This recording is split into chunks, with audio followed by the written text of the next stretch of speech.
Hi, this is Jason from Horrific Nightmares, and it's Saturday. Slashback Saturday. This is a segment created by my very good friend Joe the Horror Man, where he picks a theme, and we watch a slasher movie based on that theme. This week, it's science slashers. And this week I picked a movie that I just got called Evil Town.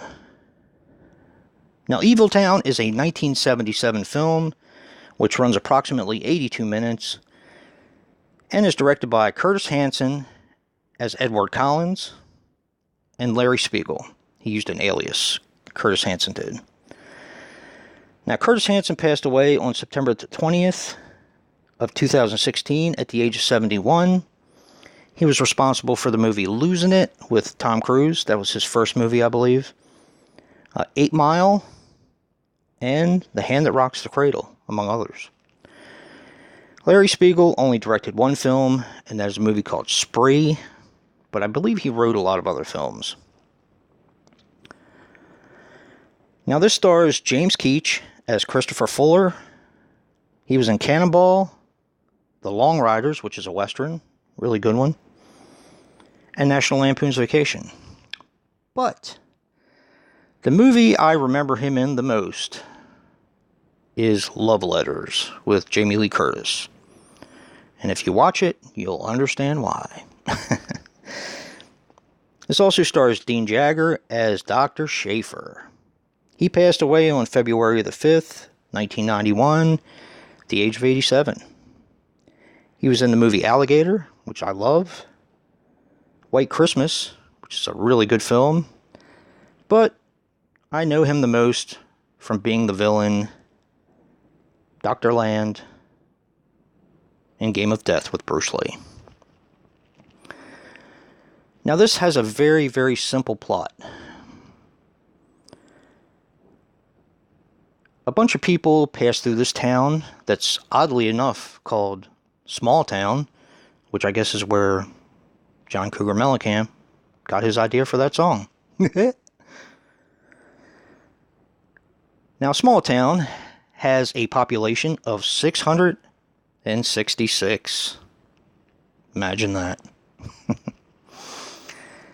Something happens to the people as they're passing through.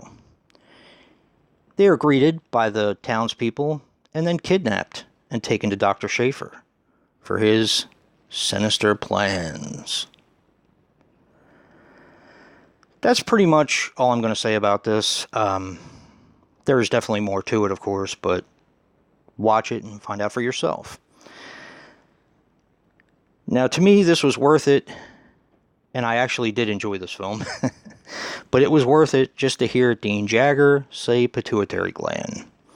And I lost track of how many times he said it because I kept rewinding it because it had me rolling.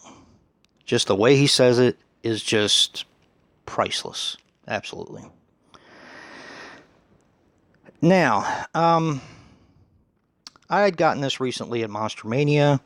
This has a little bit of a gimmick. If you can see, the slipcover is really thick, and there is a top on it, so the movie comes out of the bottom.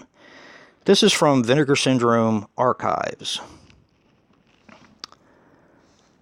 When I got it home, I tuned into the special features, and they have a comparison between Evil Town and a movie called Evils of the Night, which I actually have, and I have seen. So, needless to say, I was a little bit disappointed because I already had Evils of the Night, and if this is the same movie under a different title, I just spent $25 for nothing. Now, I am not the biggest fan of Evils of the Night. It's okay, it's very goofy, but I don't know, it just didn't do much for me. But I'm happy to say that this movie is different. Now, I'm going to put this camera down, and I'm going to read something to you, which is actually in the special features. So it gives you a little bit better of an idea of what this movie's all about. So, here we go.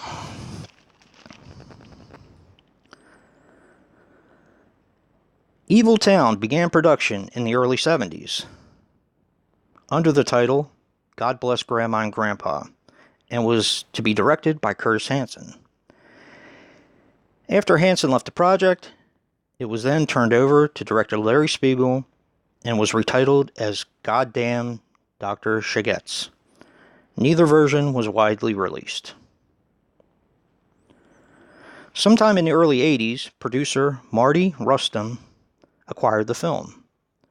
He recut the film and even shot additional scenes with new actors. The new version of the movie was released under its current title, Evil Town. So, this was actually released in the 80s, but the reason why I said it was a 1977 film is because that's when it was made, originally. Okay, interestingly enough, Evil Town bears a striking resemblance to one of Marty Rustam's other films, Evils of the Night, which was released around the same time. The following comparison shows some of the similarities between both films. That's kind of what I wanted to read to you guys so that you understood where I was coming from. This has a very, very interesting history, and I actually liked it. So, this is available through Vinegar Syndrome. I'm not sure if the special slipcover is still available. This is actually number 36 or 37, 36 of 1,000, I think. And yeah, I'm pretty pleased with it. So check out Joe to see what our theme is for next week, and to see what he picked for Slashback Saturday. And if you like what you see in here, hit that like button and subscribe. And until next time, peace.